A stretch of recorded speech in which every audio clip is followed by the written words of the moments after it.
OG Rose here, and today we're going to be talking about part 5 of belonging again.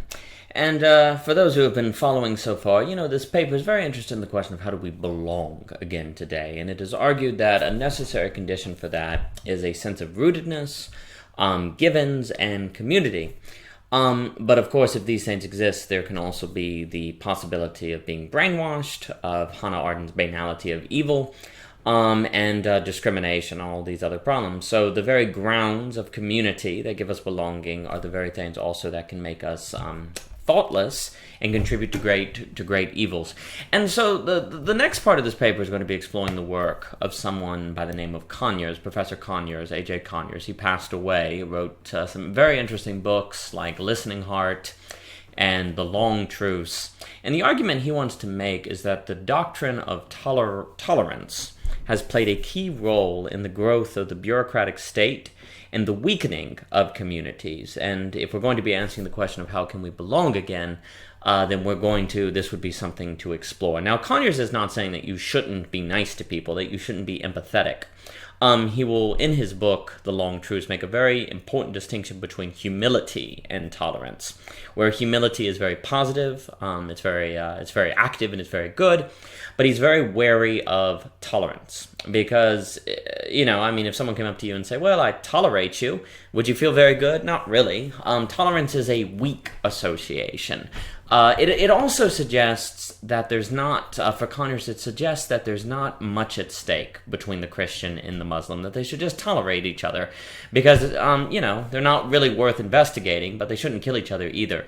Where Conyers wants to say with, say, humility, you think there's something to learn from the Muslim as a Christian, or you think there's something to learn from the Christian as an atheist, that you want to explore their first principles and understand it, not just tolerate them. That tolerance is very passive, while humility is very engaged and very interested, and also anti-judgmental, where he's not convinced that tolerance is going to make you not be judgmental.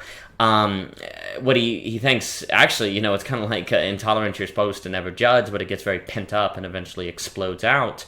Where in humility, you do make judgments. You believe in what you believe. You hold to your first principles, but you don't necessarily think of yourself as better than everyone else, that there's nothing to learn. It's quite similar to Hunter's substantive democracy, or I guess you could get into the Habermasian communitive rationality. But anyway, Conyers is concerned that what the doctrine of tolerance does is you have to have a state to arbitrate the tolerance, to make sure that it's followed.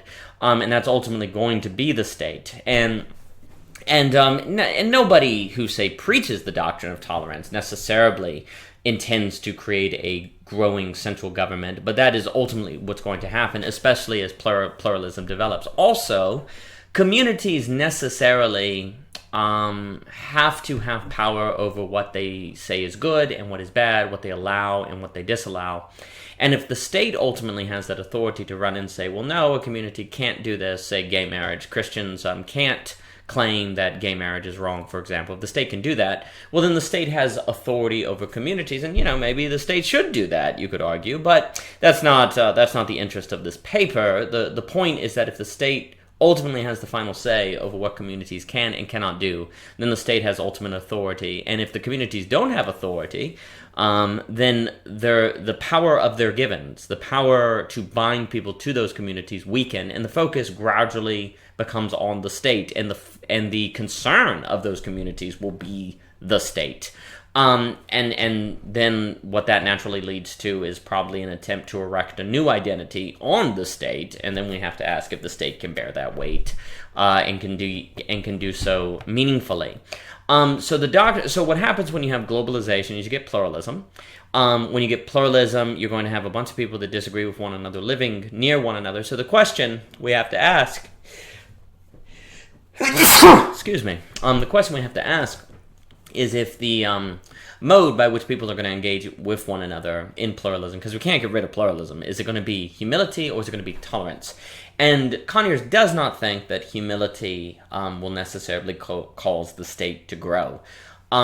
Because we ourselves can manage to decide what we will allow and disallow, and if someone with different first premises than us doesn't allow something that we think they should, we can understand where they're coming from, and we will respect the boundaries and just not be part of that community. And you can say, well, that could allow some grounds for injustice, and it easily can, but then the trade-off is potentially a growing state that can cause mass alienation and perpetuate injustice. So there's a lot more complexities here that have to be ironed out. I think the next 4 sections will continue to address this topic of Conyers intolerance. But this is the opening. Thank you for your time, and for more, please visit ogrose.com.